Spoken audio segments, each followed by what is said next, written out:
everybody, my name is Jen Flynn. I am a health educator for Prevention Health Screenings. We are the company that will be conducting the ultrasound screenings on November 7th and 8th for any employee of the Elizabethtown Area School District. And we put out the flyer last week. I'm sure you've gotten it from your HR department, and a lot of questions have come up as to who should have the screenings, what are you going to do to me, what are you looking for, how should I choose?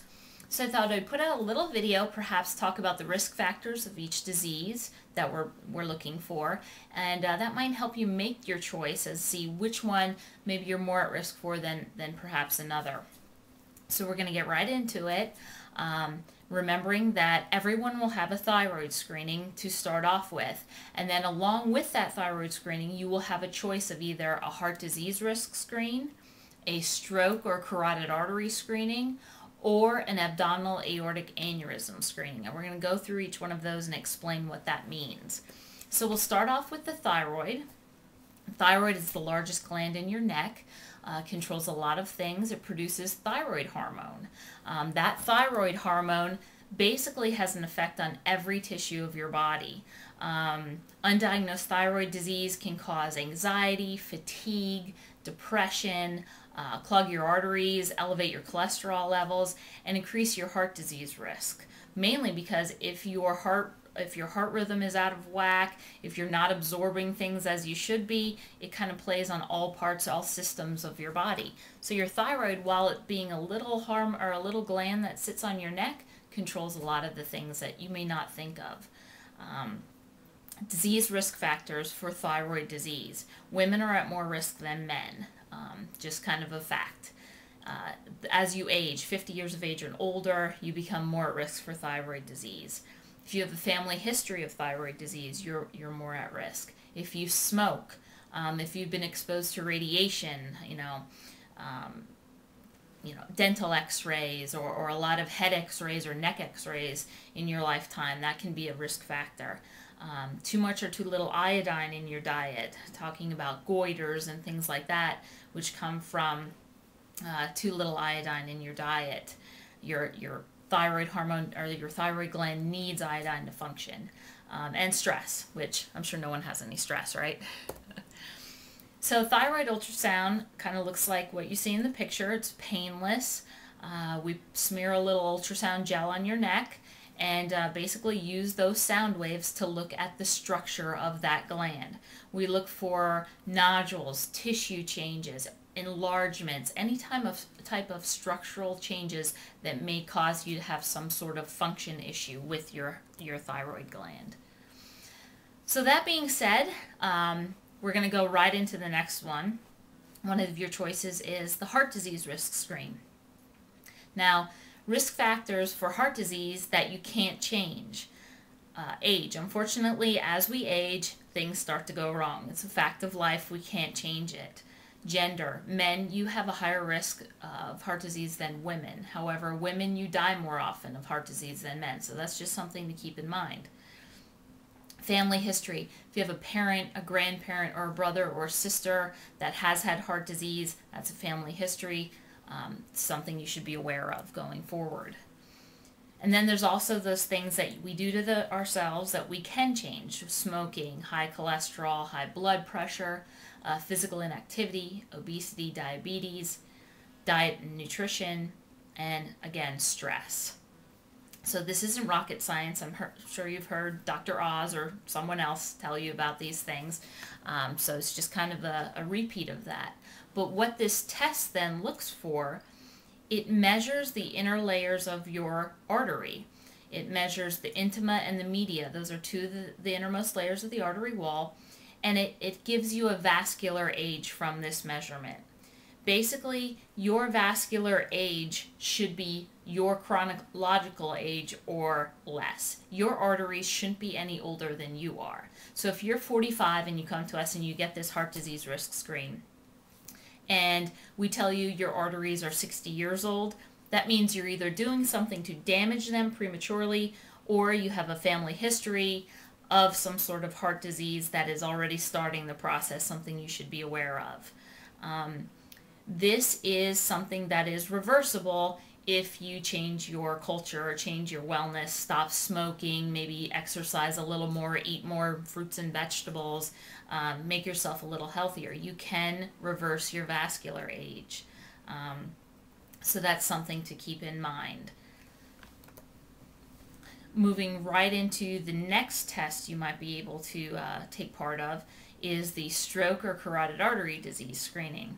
Again, looking at your carotid artery, and the reason we look in your carotid artery, especially for the heart disease risk screen, is because studies have shown that if it's happening in your carotid artery, it's usually happening in the rest of your body because your vascular system is a closed system. So it's not like plaque just sticks one place and then, kind of runs around your body and doesn't stick anywhere else. Usually if it's sticking one place, it's sticking other places. Or if you have thickening of the arteries in your carotid artery, it's usually happening other places in the body. So anyway, getting back to the stroke or carotid artery disease screening, we know that 80% of strokes are caused by blockages in those arteries, in your carotid arteries. So that's what we look for. If we could find 80% of those blockages before they caused the problem, we'd be a lot better off. Your risk factors for stroke that you can't change kind of look like the same risk factors for heart disease. You have your age, so as you age, obviously things start to go wrong. Family history, parent, grandparent, brother or sister has had a stroke or a mini stroke, sometimes called TIAs. That is a predictor of perhaps more to come.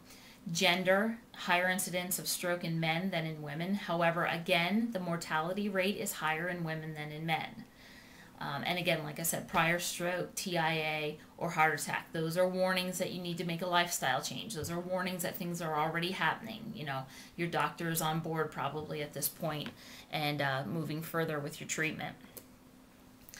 And then there are those things that you can change. Again, not rocket science, looks very similar to what I just showed you about heart disease risk.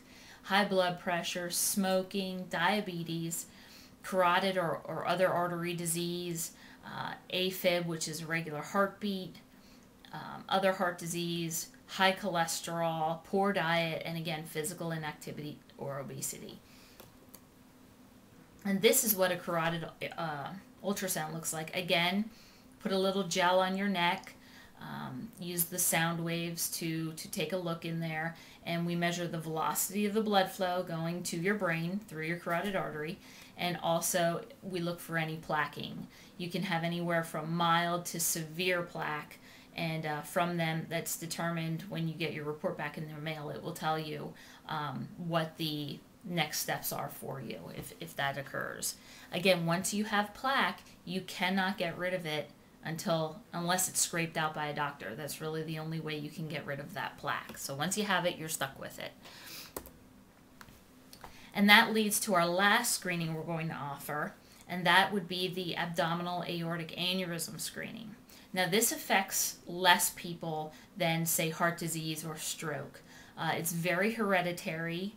Usually, if your mom or dad or brother or sister has had an abdominal aneurysm, you are much more likely to have one than somebody else that doesn't have that family history.